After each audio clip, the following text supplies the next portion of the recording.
Olá, gente, bem-vindo ao nosso treinamento continuado de líderes e hoje eu quero falar um pouquinho com você sobre deslealdade.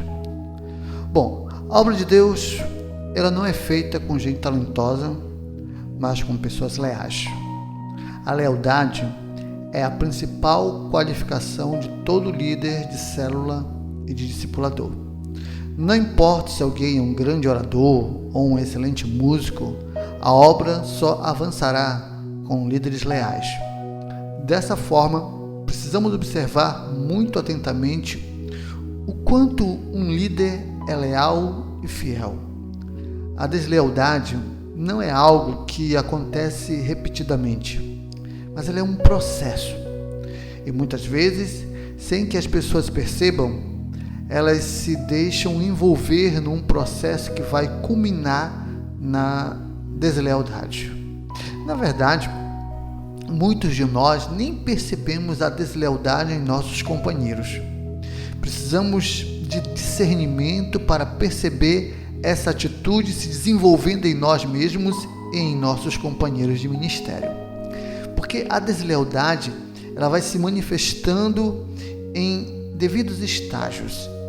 E eu gostaria de usar Joabe e Absalão nesse momento como exemplos desses estágios na vida de uma pessoa. Então, primeiro, o estágio da independência.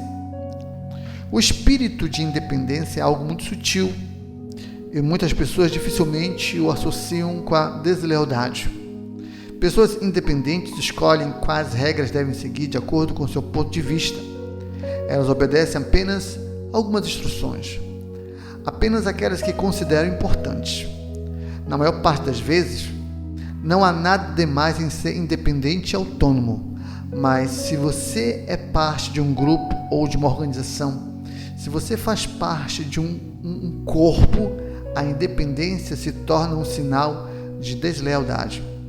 E lá em 2 Samuel, capítulo 3, versos de 20 a 39, temos o primeiro exemplo de independência, que é o de Joabe.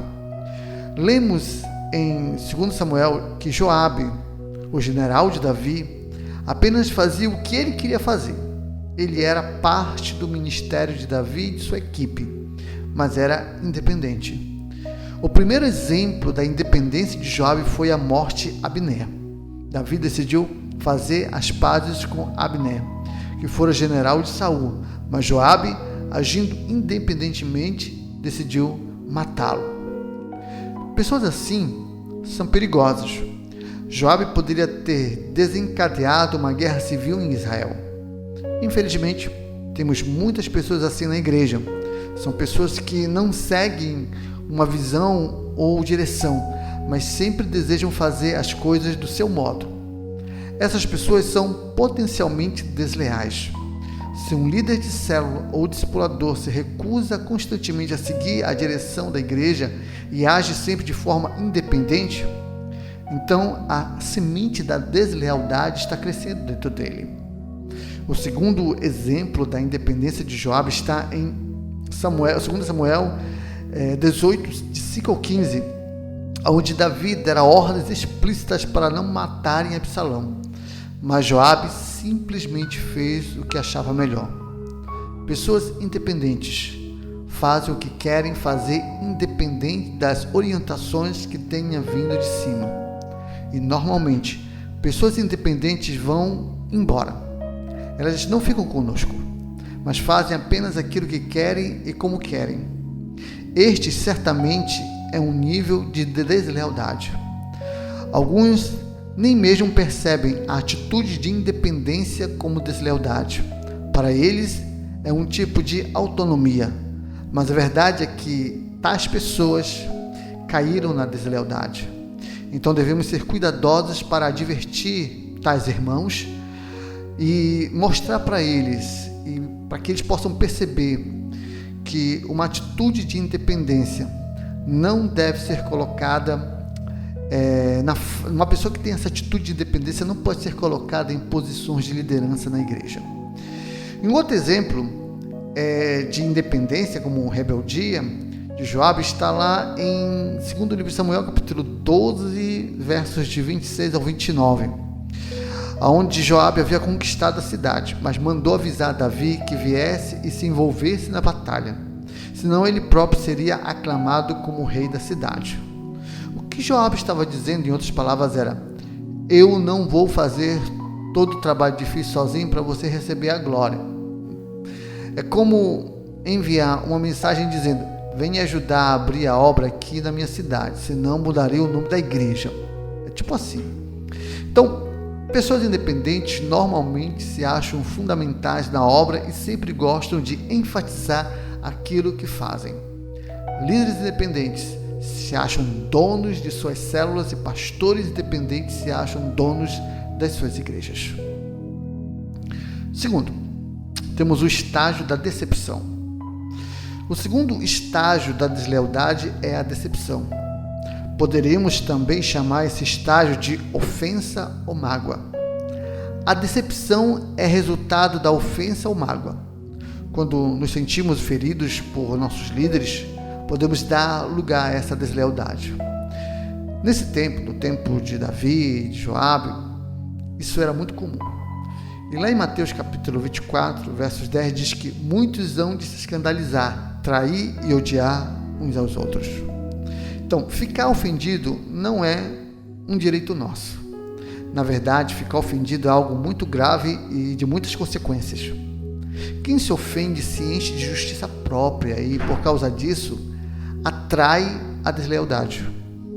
O espírito de ofensa sempre abre portas para o espírito de traição. Quem não supera suas feridas se torna desleal aonde quer que vá. As maiores perdas na história da igreja aconteceram porque alguém ficou ofendidinho. Então Absalão foi alguém que se tornou desleal, e a deslealdade entrou em sua vida pela porta da ofensa.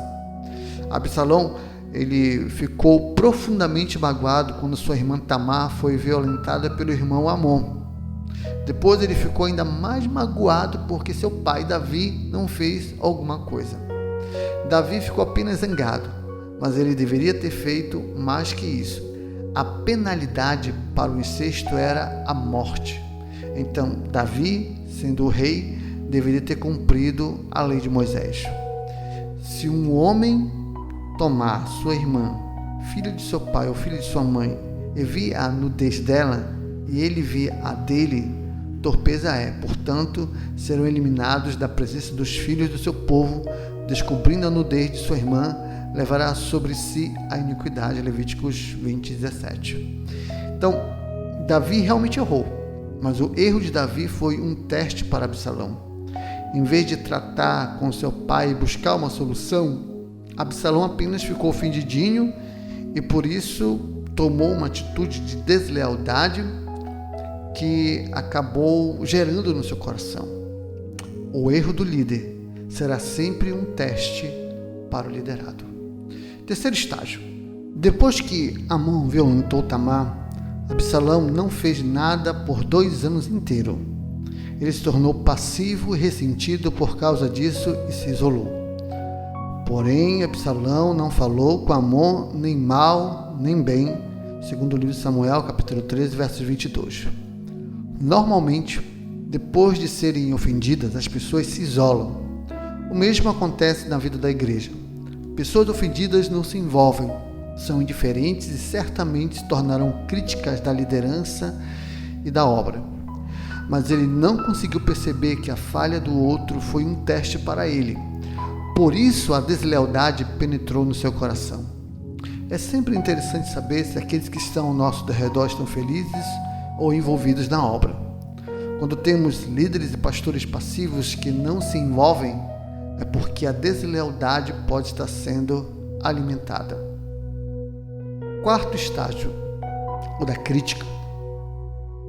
Uma pessoa que se deixa tomar pelo espírito de deslealdade não fica passiva indefinidamente. Em algum momento, ela se levantará com críticas. Esse é o estágio de observar e ampliar as falhas da igreja. O que as pessoas não percebem é que tudo depende da perspectiva de como olhamos as coisas. O valor de algo depende da forma como você olha para aquilo. Se você olha para alguma coisa com olhos críticos, verá apenas imperfeições e defeitos. Mas se olhar com olhos de amor, verá algo bom e terá paciência e esperança de mudança. Absalão também começou a ver falhas no estilo de liderança de Davi. Então Absalão dizia: olha, a tua casa é boa e reta, porém não tens que te ouçam da parte do rei. Segundo o livro de Samuel, capítulo 15, versos 3. O Senhor disse que, se os nossos olhos forem bons, então haverá luz em nós. O problema está sempre nos olhos de quem olha. Quinto, o estágio da dissimulação. Uma pessoa dissimulada se torna política no seu mau sentido da palavra e passa a envolver outras pessoas com suas ideias. Ela quer reunir outras pessoas e fazer com que acreditem que ela tem identificado um problema real e que precisa ser tratado. E foi exatamente isso que Absalão fez. E então Absalão lhe dizia: olha, a tua casa é boa e reta, porém não tens quem te ouça da parte do rei. E dizia mais Absalão: quem me dera ser juiz na terra, para que viesse a mim todo homem que tivesse demanda ou questão, para que eu lhe fizesse justiça. Também, quando alguém se chegava para inclinar-se diante dele, ele estendia a mão, pegava-o e o beijava. Então, dessa maneira, fazia Absalão todo Israel que vinha ao rei para juízo, e assim ele furtava o coração dos homens em Israel. Segundo o livro de Samuel, capítulo 15, versos de 3 ao 6. Então, a Bíblia diz que Absalão se sentava na porta da cidade e escutava qualquer um que vinha ver o rei. Ele demonstrava simpatia e interesse pelo problema das pessoas, mas sempre realçando que a falha estava na liderança do rei. Absalão talvez dissesse assim: vamos orar pelo nosso querido rei, ele já está velho e não consegue lidar com o peso da obra. Ou talvez dissesse: eu pessoalmente não concordo com essa posição, mas o rei mandou, o que há de fazer? Pessoas desleais têm uma maneira insidiosa de discutir as falhas de seu líder. Algumas vezes parecem até piedosos, dizendo: você não acha que muitas pessoas estão deixando a igreja? Eu acho que o pastor viaja muito, e você? Sinto que não temos a unção que tínhamos no princípio desta obra. Sexto, o estágio do engano.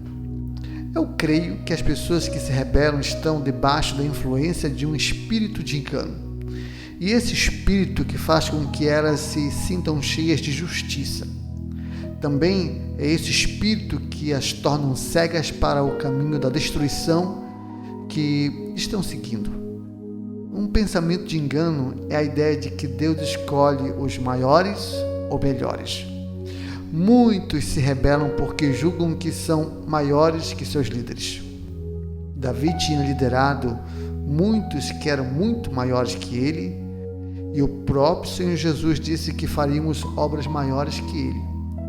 Em verdade vos digo que aquele que crê em mim fará também as obras que eu faço, e outras maiores fará, porque eu vou para junto do Pai, como está em João capítulo 14, versos 12. Mas isso não significa que somos maiores que Jesus. Em verdade vos digo que o servo não é maior que o seu Senhor, nem o enviado, mais do que aquele que o enviou, como está em João 13,16. Nesse estágio é que vemos a rebeldia às claras. Nesse estágio, a pessoa demonstra toda a sua deslealdade e luta abertamente contra a autoridade. Essa luta declarada acontece por causa do espírito de engano. A pessoa se convence de que está correta e que agora tem o apoio de outras que a incentivam. Nos estágios anteriores, a rebelião estava presente, mas agora ela se manifestou visivelmente. Sétimo e último, o estágio da morte. O fim de todo rebelde sempre é a morte. Alguns morrem espiritualmente e ministerialmente, e outros podem até mesmo vir a morrer fisicamente. Porque a rebelião é como um pecado de feitiçaria, e a obstinação é como idolatria e culto a ídolos do lar, como está no primeiro livro de Samuel, capítulo 15, versos 23. E a punição bíblica para a bruxaria é a morte. Êxodo 22, 18. Deus não tolera rebelião de nenhum tipo. Então não se envolva em qualquer tipo de rebelião. Algumas pessoas simples se deixam levar pelas palavras de gente rebelde. Peça ao Senhor discernimento. Se as pessoas soubessem claramente em que estão se envolvendo, creio que rejeitariam a rebelião. Porque o resultado da rebelião é a morte. Deus o substituirá por outro mais digno que você. Você será colocado num lugar de obscuridade e esquecimento e ainda haverá maldição sobre sua casa. Então que possamos estar sempre refletindo sobre essa realidade, porque a deslealdade gera a rebelião, que gera morte espiritual e muitas vezes física.